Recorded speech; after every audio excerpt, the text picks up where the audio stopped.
Outsourcing tends to have a bad reputation as being low quality. Partner Hero's value-based approach raises the bar for the outsourcing industry by investing in employee empowerment and career growth, paying above-market salaries, and maintaining a focus on quality and performance. They're more than a service provider. They're also a thought partner for the startups they serve. It's simple. Brands that care about quality customer experience choose Partner Hero. They offer flexible terms and the ability to scale quickly, perfect for startups, with quality assurance baked into every program and offices around the world. So Partner Hero can provide truly global coverage.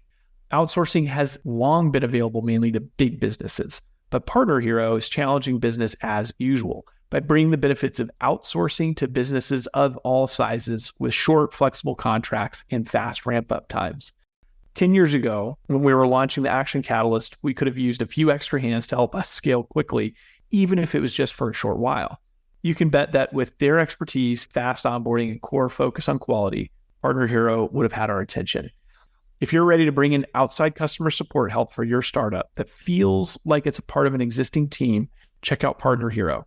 Head over to partnerhero.com/Action Catalyst to book a free consultation with our solutions team. Mention you heard about Partner Hero from the Action Catalyst, and they'll even waive the setup fee. Now, onto the show. From Nashville, Tennessee, Southwestern Family of Companies welcomes you to the Action Catalyst. Each week, we share insights and inspiration from movers and shakers in the world of business. Our goal is to help you increase your self-discipline, overcome procrastination, and help you to take action on all the things that really matter.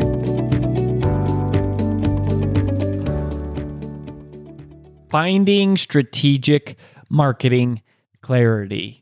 One of the most difficult things to do for anybody starting something new is clarifying how do we tell people what it is and just focusing our business model around what exactly it is that we're promoting. Certainly a challenge that I have been through personally. We've had at Southwestern Consulting and continue to have, especially as we grow. And so I have a very special guest to share today with you that you're going to get to meet, and we're going to talk about how to help you find a little more strategic direction and clarity with your marketing and why does it matter and how you can do it either for your business or a little bit if you're a salesperson. And this is, but definitely if you're a business owner or somebody who leads a division of a company and you're looking to launch, some new product or initiative or endeavor, this is going to be super, super targeted and relevant for you. So I think you'll enjoy that. And at the end of the show, I'm going to share with you sort of 8 action steps that you can take. They were sort of highlights that I take from the interview, but 8 things that you can then put into action to help you get more strategic marketing clarity for your business. This episode is sponsored by Southwestern Coaching. Southwestern Coaching has helped over 11,000 people increase their incomes by over 25% on average. As a successful salesperson, you know the importance of increasing your sales, but sometimes you might just need a little extra push and accountability to meet your goals and grow your business. Southwestern Coaching will help you increase your income through one-on-one sales and leadership coaching tailored specifically to your needs. Together, we will elevate sales. To schedule your free one-on-one business action planning session with a Southwestern coach, go to www.southwesternconsulting.com/action catalyst. I love bringing people onto this show that are people that I admire in real life. And Greg Head is a man that I met now about 6 or 7 years ago and just really admired him from the beginning. He had an amazing track record, and he is somebody that has incredible wisdom, specifically, I think, in the realm of marketing clarity and just clarity in general for a business. And he, when I talk about his background, he was a part of 2 major growth companies in the CRM software industry. So ACT and SalesLogix. ACT, for those of you that maybe don't know it or you're too young to know it, it was the Windows Contact Manager in the 90s. It was used by 4 million salespeople. Huge. I mean, it was the precursor to all of the big CRMs and is still out there. And then Greg left, he was the co-founder of a company called SalesLogix, which was the first mid-market CRM. That company went public in 99, and he's worked in that space. And then we met about 6 or 7 years ago, I guess, when he worked at Infusionsoft and he was the chief marketing officer there. And that was part of how we met. And he just has this experience of coming in with companies when they're kind of in that growth phase, helping them create explosive growth. And then, typically it's them going public and, these big things. So I felt like you needed to hear his message, and he's my buddy and a really smart guy. So Greg, welcome to the show. It's great to be here. Thanks for those kind words. That's awesome. So one of the things that you said to me early on when we met, which I kind of thought was interesting, is you said, growing a company from 10 million to 100 million is always hard, but the real adventure is going from more like 500,000 to 5 million. So, and I thought that was really interesting that it's kind of the first 5 million that you say is a little bit more of that interesting ride and the challenge. So and you've been a part of these three sort of massively successful tech startups. So can you just tell us a little bit about why that is and where that wisdom comes from? Well, as you said, I've been doing this for 30 years in the software business, and now I help a lot of these emerging early stage growth companies get through that phase. So one thing to say is that it's easier than ever to start a business than it has been in the world, and get up and running and get first customers. And then, we all look around and we see popular products and services and commonplace things that are already big, Amazon or Google or Apple or whatever. And, they're also very big. What's not seen is the journey from the ideation and getting started and first customers and all that crazy early stage thing to something that grows up and becomes commonplace. And that's the phase of life that I think is most interesting. It's also the most challenging. It's a lot like, the metaphor of climbing a mountain or climbing Everest when you're creating a business that you want to change the world and do something different, get bigger, change your community and so forth. But the fun part of the last mile, where you're going straight up and there's no oxygen and everybody dies and it's the climax of the movie and everything, that actually comes, in that 1 to 10 million or 500,000 to 5. That's very treacherous. It's very foggy. And it's a lot of fun to help figure out. I really love to help entrepreneurs and their teams who are trying to create something bigger that changes the world. So we need more of those, and they need to survive that treacherous part of the journey. So one of the things that you really do, I feel like, is you kind of help entrepreneurs kind of get clarity. So what does that mean exactly? And why do you think that really matters? Especially, I think most specifically, your experience has been kind of in the marketing realm, but it's even a little bit more, I get the sense from you that it's more strategic even.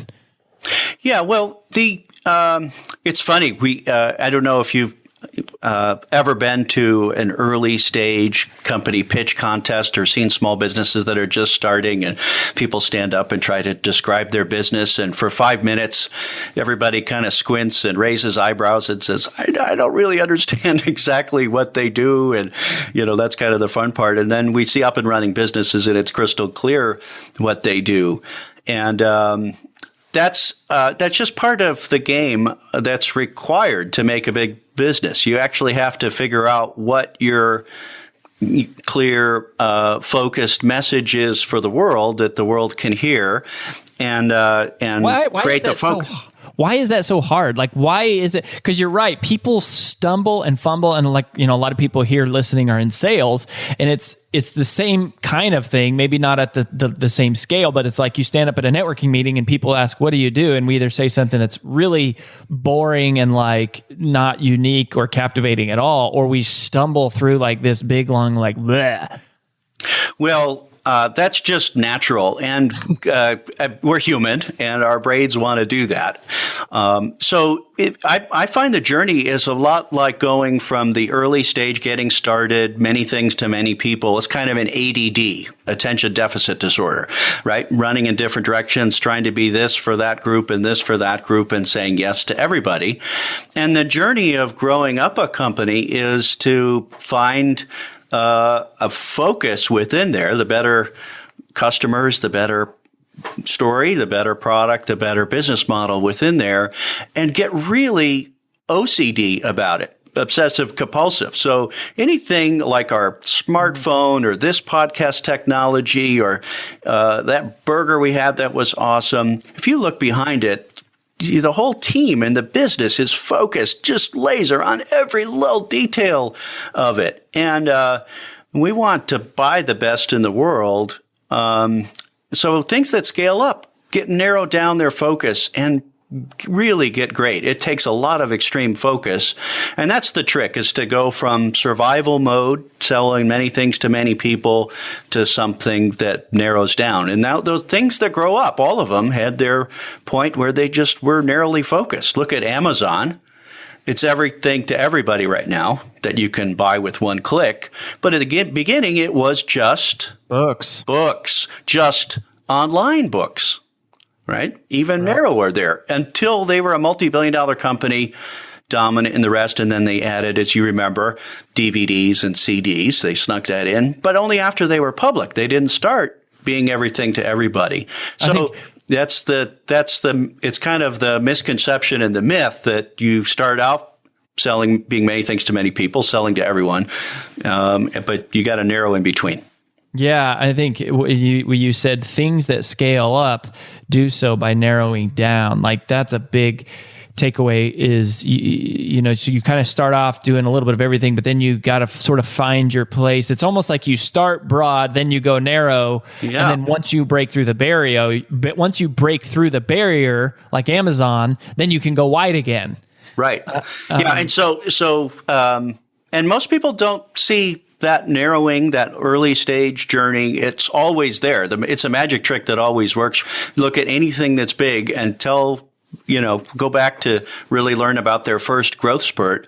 And it's always focused on one customer doing one thing massively well and generally delivering it with one tactic. And then, most companies don't grow up like McDonald's that now does breakfast and coffee and ice cream and salads. And, most companies don't grow up and spread out. They just become really good businesses that really focus on that. And so the other part of the reason that it's so hard is because inside our brain, we're the chef, we're the artist, we're the creator. We think about this stuff all day long. We see many dimensions. Right. The outside world, here's something very simple, right? What's the best movie to go to this weekend? Like, is that a sci-fi? I mean, it's a very brief conversation.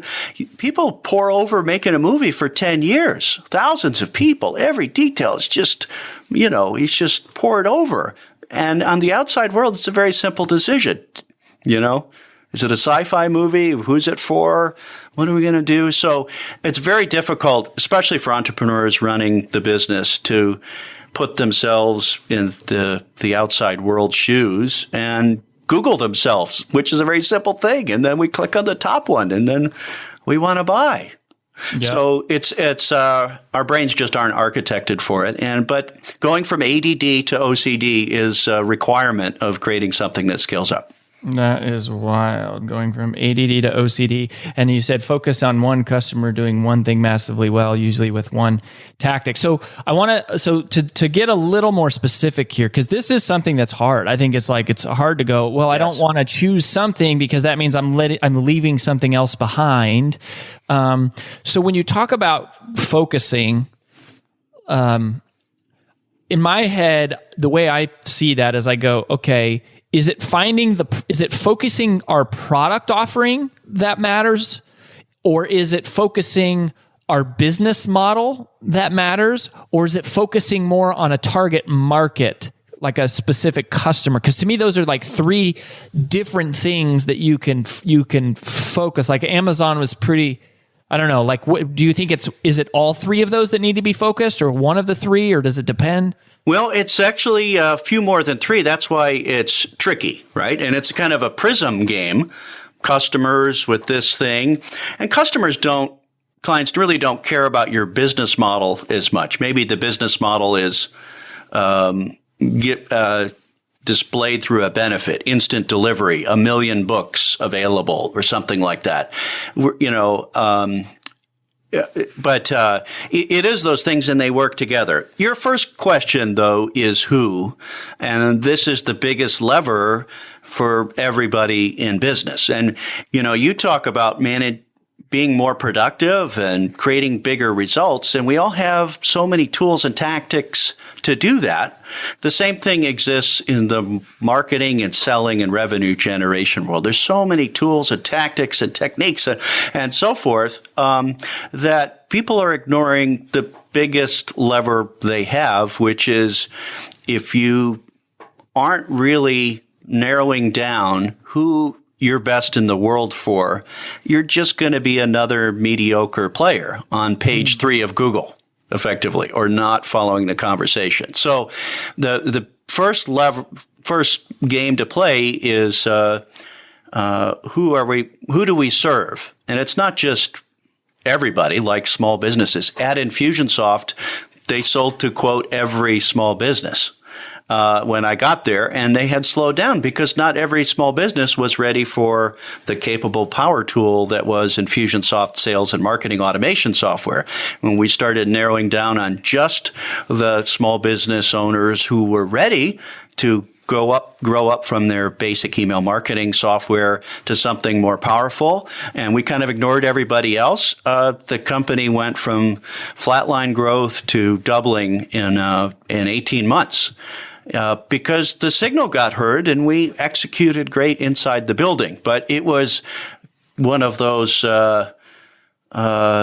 very emotional moments. What do you mean we're going to say no to somebody and target these people and put all our chips there? It was a up and running company, so we knew it was great for those target customers. Well, what's interesting about that decision is you're talking about the demographic is like small business owners, but then you narrowed it to a psychographic, which is small business owners who are of a certain mindset or of like a certain paradigm, like they're ready for it. And that's an interesting level of specificity. Right. And the world, nobody learns this in the marketing class in college, and nobody's teaching that. That's why I'm out evangelizing this. And I've talked to 300 CEOs and entrepreneurs in the last year about this, and I'm working on a book.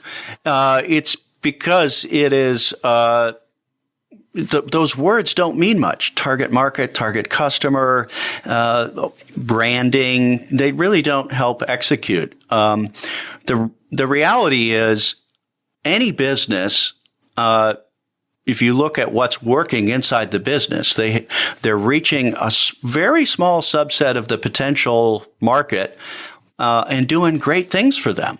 And that's where businesses grow fast, and sales and marketing campaigns and strategies work, and you can make great products when literally it's not even the 80-20 rule, it's the 90-10 rule. When we started to ignore 90% of the market of small businesses, like 27 million small businesses, and we said, let's just go after the 3 million who are most likely ready, the business exploded. And now it's a massively big business. Yeah, it's interesting because to me, I always thought of Infusionsoft as an interesting kind of case study of going, their limiter was they never went after the mid-market. Like they never wanted to compete with Salesforce or, you know, like Eloqua, or the big, these people who went after big companies. It's like, gosh, Infusionsoft is so powerful. Why don't they go after where all the money is, all these big corporations? And so they're saying, well, we serve small businesses, but you're saying it's even more narrow than that. Absolutely. That's crazy. I mean, so that maybe that was two levels of no. I mean, first of all, why not sell to everybody, right? In one-man band speaker, coach who's got a mailing list, or why not sell to the biggest companies? Well, the reality is those are very, very different communities, users, use cases. And if you try to make one thing that's good for all of them, it doesn't really work. I mean, there's like 8 premium coffee retail shops within a mile and a half of my house, and they all have lines in them. They're all targeting different people. There's the ones for the teenagers that has a line at 4:00 in the afternoon, and because the kids after school getting their sweet drinks, and then there's the one for the strong coffee drinkers, and there's the one for their Starbucks, and then there's the the fancy pour one, and then there's the one inside the big hotel, and there's like, how can they all exist? They're all really focused on a subsegment of the market, and so that is about saying yes to everybody in the beginning, the ADD phase, to find it. But eventually you actually have to start to say, no, we're not for everybody. We're really just best for these people. And when you're defined by what you say no to, when we said to the world on the homepage, we are for small businesses, we scared away all the large companies that wanted to use Infusionsoft. And the people we wanted to attract said, I hear you now. You get me. And by the way, Salesforce.com doesn't get small businesses. Every interaction with Infusionsoft says, we get you. We understand. We love this game. So it's the same thing for me. I like the early stage growers, the crazy and scrappy and creative and not all figured out, messy game of starting and trying to grow a company. People say to me, Greg, you should go help bigger companies. They have focus problems too. I say, well, they already got help called VPs of everything, and my language doesn't work on them. So the more I tune in to the people who are going through that journey, and I'm for them. And the more people line up to talk to me, and that's part of, it's like the back and forth of sales and marketing. Sales wants to say yes to everybody, for you today on that, and marketing says, let's narrow it down. And so there's a dance that goes back and forth. I've done all of those, but eventually, when salespeople can say we're the best in the world because we just serve these people and we do it this way, their conversion rate increases. Mm-hmm. Yeah. Well, I think so. I want to talk about the VPs of everything, and both small business and big business. But when it comes to like finding this clarity, this is another thing that you wrote somewhere that I saw that said, these bigger strategic questions that need to be solved for your business in order for it to keep growing, these are not questions that you can answer on the fly, or that, and this is quote verbatim from you cannot delegate this to your marketing department. Why not? Well, because they're pretty core questions. So you and I have been part of it, seen it, maybe instigated a few times, where business leaders are over on this side saying we're going to make these products and services, and here's how we're going to deliver them. And then they kind of throw it over the fence to marketing and say, get us some leads, and salespeople say, just go sell it, right? And there's a time for doing that. But the strategic questions, who do we really focus on? And how do we really change the definition of our product so it's really great and it's best in the world, best in class for somebody? And what messages do we say to the world, and what business model those are? Those are very core questions. And so that's where marketing and sales meets product in the business. And business leaders need to co-create those things together. And it is one of the difficulties of larger businesses that have established products and services that the world changes, and it's very difficult to move them. We all start with the tactical execution: hire more salespeople, spend more money on ads, better conversion on the website, make a new video, whatever it is. But eventually those will run their course, and only the deeper questions are left.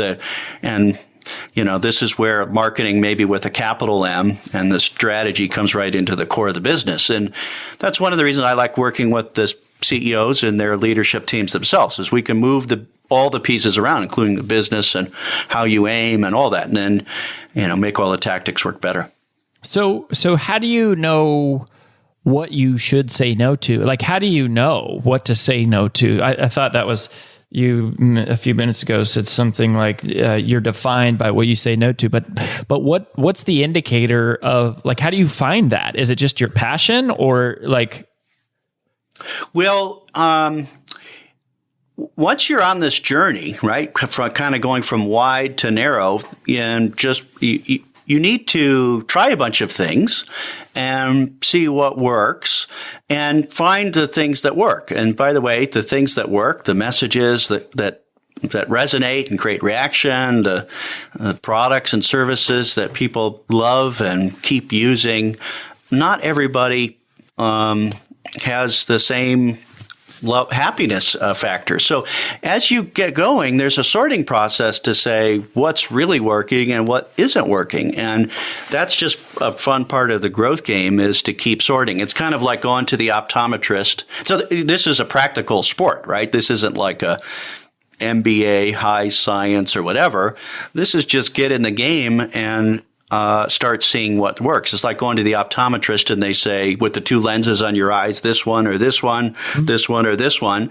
Every time you make a pitch or run an email campaign with a message on top, or go to a trade show and talk to 25 people, or see which customers are happy and which aren't, you're doing that prism game to say, where should we focus and who should we stop selling to? And I find 9 out of 10 entrepreneurs, business leaders could get more leverage from focus. They don't know that these levers are there. Nobody ever explained to them, you're not supposed to just sell everybody all the time. How about you go find the ones who are most happy and concentrate your efforts there? And that's where the true lever in a business grows up. Greg, where should people go if you want them to connect and learn more about you, and how can they stay in touch with you? Well, I write about this, and people can learn more about the book I'm working on at greghead.com, GREGHEAD. Simple like it sounds. Yes. So just last little thing, if somebody out there who is listening is an entrepreneur, or maybe they're a division leader and they're launching a new product line or something, and they're struggling to find their sort of marketing clarity, and they're in that stage of trying to become OCD, like moving from the ADD to the OCD, what advice would you give to them, or what's maybe the first thing they should be thinking about or doing? Well, I would say the first rule of the game is to know what game you're playing. And if your game, when you launch something and start something, and it's the game I'm playing right now, is to not presume you know all the answers yet and have total laser focus.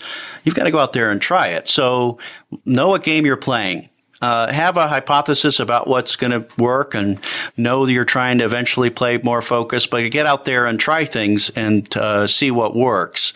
And the more tries and the more tests and the more feedback you get, the more you can tune in to find your focus. So big companies struggle with that because they want to launch big things to everybody.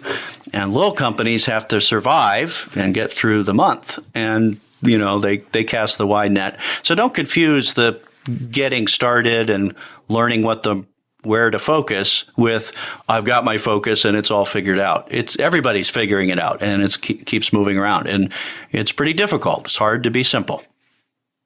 Hard to be simple. Greg, thanks for your wisdom, my friend. Thank you for helping us navigate and become narrowing down so that we can scale up. We appreciate you, buddy. This is the part of the show where I kind of take out the mental highlighter, if you will, and I go through and I start highlighting the things that I learned, things that I think I can put into practice, and hopefully that you then also will be able to put into practice. And there were sort of these 8, in this case, there were these 8 really cool concepts, like high level, I thought valuable concepts that apply to all of us that were from Greg. And so number 1, this is a bit altered from what he said verbatim, but it's easier than ever to start a business, but harder than ever to capture people's attention. And I think that there were a couple different things that he said that kind of made me pull that together, but was realizing that, yeah, it's easier than ever to start a business, but it's harder than ever to capture people's attention. And so you need to sort of have a strategy here. And the more focused we are, then the more it's like we're going after a sliver of their mind. We've had one of my friends, Scott McCain, on the show in the past, and he talks about how Mindshare precedes market share. And that's a Scott McCain quote. And I've always loved that it's like we're fighting. We're not trying to capture someone's entire attention. We can't have them remember everything about us, and they're not thinking about us very often. We just want to capture that one little specific sliver that when they say, I have this problem, boom, I think of this company, right? And for Southwestern Consulting, for us, it's like if you are trying to grow revenues, right, we want you to think of us. And so that's a key lesson. Number 2, I loved what Greg said when he said you start out as ADD, but then you move to OCD. At first, you focus on one customer. At first, you're focusing on survival, right? And so it's sort of like ADD. You're just trying to get the business off the ground, keep it afloat, like get enough cash in to like keep the doors open, and you just fight like crazy to do that. And for a lot of small businesses, that is a couple years, maybe 5 years. I mean, for Southwestern Consulting, I feel like that was really the first 6 years of our business was just like, we were just scrambling, like just trying to like get it going. And that is kind of what it is. But then you move from that ADD to OCD, which is where he said, focus on one customer doing one thing massively well, usually with one tactic. And that's powerful. I think for us, we actually started out as a public seminar company, and you may not even realize that depending on how long you've been following the show, but we started, there were like 4 of us when we first started the company, like that were full-time, and we started cold calling out of a Yellow Pages phone book. And, we were, 3 of us were in our 20s. And so we were like, oh, we're going to build the world's greatest, motivational speaking and sales training and consulting company. And that was just, we were young and passionate. And that's what we had going for us. And we just made hundreds of dials every day, like right out of or 100 dials a day, each person right out of the phone book. And we offered companies to say, hey, we'll come to your office for free to do a free sales training workshop for your team in exchange that if we do a good job, you let us explain to them that we have this event coming up and they can buy a ticket to it, right? And that was our whole model. And we did events, we did seminars, and we sold like 725 tickets in the first 3 months of our business. It generated about $250,000 in revenue. And that's how we started. Like that's how we got out of the gate. And we ended up doing these seminars for 5 years. I mean, really 6 years, but exclusively. It was the only thing we did. I guess from 2006 through 2010, pretty much. 2011, really, it was kind of like the only thing that we did, but we were, struggling to make a profit. We were generating we generated over $1 million in revenue because we had amazing people and we worked really, really hard. Like our first year, we were over $1 million, but we couldn't scale. We were, moving to a different city every 4 months, and we recruited a lot of people, but we couldn't get them to stick because they didn't want to live on the road full time. And it was a hard time for us. And then we created coaching, which was basically at the customer's recommendation, right? People came to these events and they told us, they said, oh my gosh, these events are amazing, but like, what now? And we didn't really have a what now. We didn't have any way to follow up. And so it was really at their request that we said, hey, people really need one-on-one accountability. They need one-on-one attention. That's what really creates the impact and the change in their life. And so we first started dabbling with coaching in 2008, but it really was like 2010, 2011 that we started. And then by 2013, we realized that was going to be our core thing as a company. Like we still do, keynotes obviously is a big part of what I personally do. I speak at large events, and we still do consulting, right? Where we work with companies and we help them, recruit and hire and train and motivate salespeople. We do that, but our core business became one-on-one coaching. Like, we're basically fitness trainers for salespeople and for sales managers. And that has been our core business. And so I think I just share that with you to share a little bit of our journey about how you kind of start ADD, to use Greg's term, and then you kind of become more OCD. And that leads me to the third thing that he said, and we talked about this a couple times, was things that narrow down, scale up. Things that narrow down, scale up. So at some point, then you figure it out, right? It took us a few years, and we said, "Oh my gosh," we started to see the light that really coaching is it's the model that really works. It's the deliverable that the clients really want. It's unique from what most people, most companies out there are not able to do one-on-one training. There's trainers who will go train your company. And there's consultants that will, and there's consulting companies that will work with your executive team. But doing one-on-one coaching with salespeople, it became for us, that could be our distinction. And man, I mean, ever since 2012 till now, our company has more than 5x'd. Now our other divisions have grown also, right? Speaking and, we sell books obviously and consulting and stuff, but coaching is the hedgehog, to use a Jim Collins concept. It's our main business, and it's becoming the thing that gives life to everything else. And so it's been cool to focus down, because as we have narrowed down on that, we have scaled up. And then, that's been really powerful. The number 4 thing that I took away from Greg was where he said, the first question is who? And that is such a powerful question. And it's kind of a funny dilemma. I just find it entertaining because I really love Jim Collins, his writing, of course, Built to Last and Good to Great. He's written several books, Great by Choice. I've read all of those. But I also really, really love Simon Sinek. And Simon Sinek, of course, wrote the book Start With Why. And I think they're both brilliant. And but it was interesting. I once heard or read something where Jim Collins said, it's not start with why, it's start with who.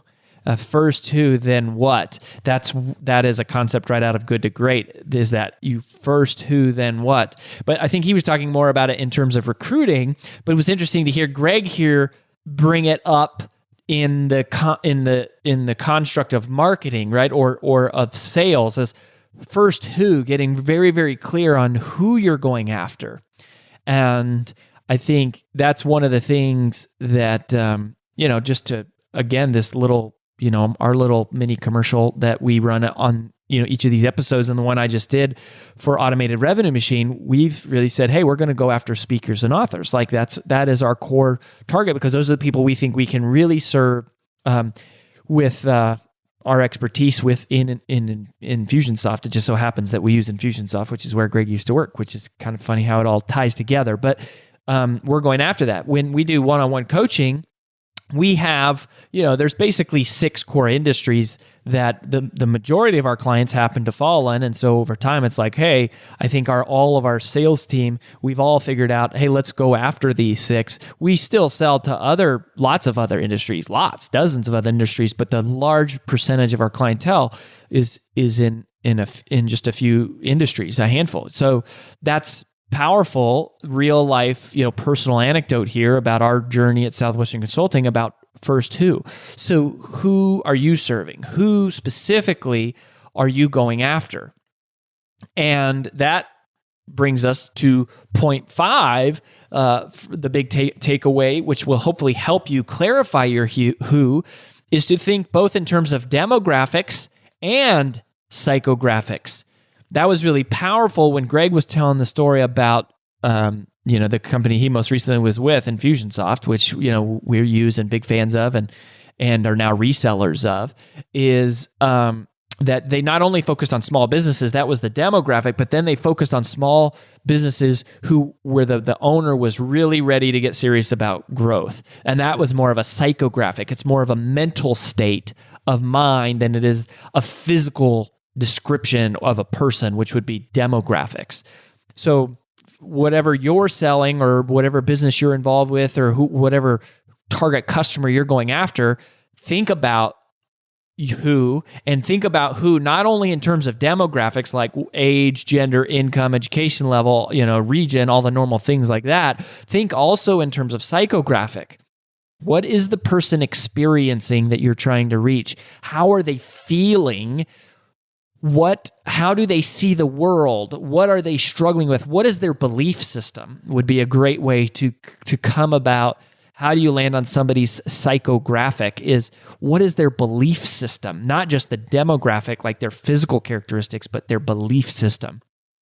So that was a really, really good reminder. Number 6 from Greg, he talked about you are defined by what you say no to. You are defined by what you say no to.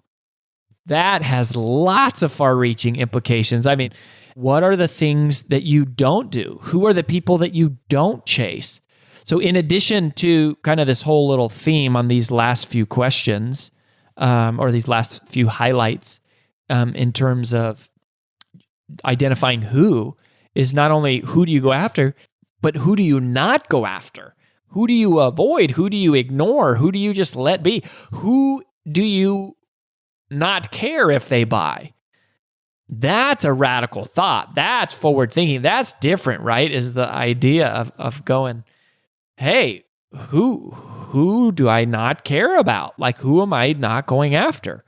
And I think, perhaps, Greg is saying there's a lot of power to that. I believe that. I think there are certain characteristics, and one of the best ways to answer this too, and I think the power of starting with ADD and sort of starting broad is that if you start broad over time, you'll start to see where you get traction. And when you go back and you look at the data on who's purchasing from you, and that's something we talk a lot about in Automated Revenue Machine, is tracking where the lead's coming from, using things like surveys to figure out who they are, what they're interested in. Well, when you have that data, that information, that helps you. It's like your customers tell you who your customers, your current customers tell you who your future customers should be, because it's whoever you're getting traction with. If you can highlight that and amplify that and be intentional about it, it's like you're mining for gold. You're working a specific, vertical or a specific target.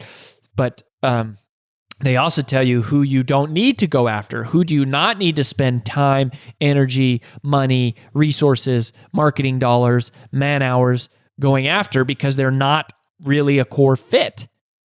And again, just using us as a case study, that's absolutely true. There are certain types of salespeople that we have just not gotten a lot of traction with. There's others that are, it's like if they're in mortgage or financial services, it's like they're going to love working with us, right? Real estate, insurance, financial services, mortgage, like these are some of our core, like we know those businesses, we know how they work, we know what it takes to be successful, we know how to find those people know how to find us, we have a good marriage, our philosophies align, like it works. And then there's certain industries that we've just not had a lot of traction with. Some because maybe we haven't gone after it. Some because it's just not a natural fit. And I think that that's okay, right? That's what Greg is saying, is the more you narrow down, the more that you scale up, and you're defined by what you say no to.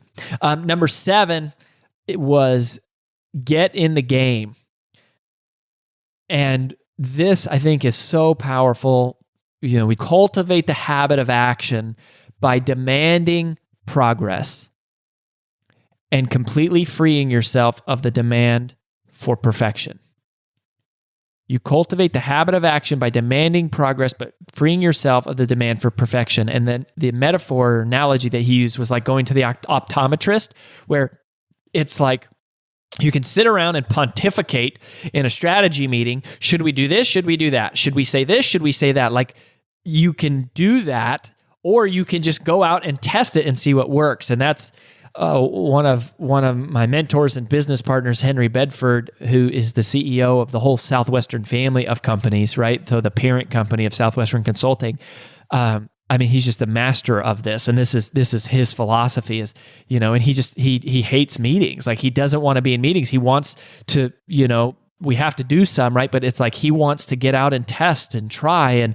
And I've always loved that and admired that about him. And it's kind of like, well, let's not pontificate about it too long. Let's just go see if it works.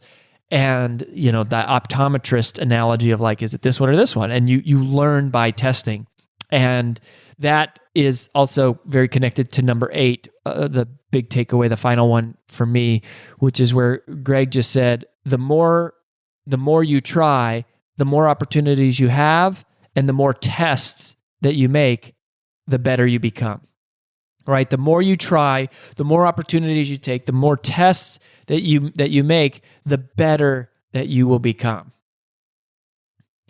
And I can't stress this enough, that it's like all of sales eventually is a numbers game, right? It's whoever sees the most number of qualified prospects in the shortest amount of time wins. Like whoever's marketing message reaches the most qualified people in your target market, but in the shortest amount of time wins. It's a numbers game, and you learn by doing. You learn by getting in the field. You learn by getting in the game. You learn by practicing and experimenting and just doing it and getting out there.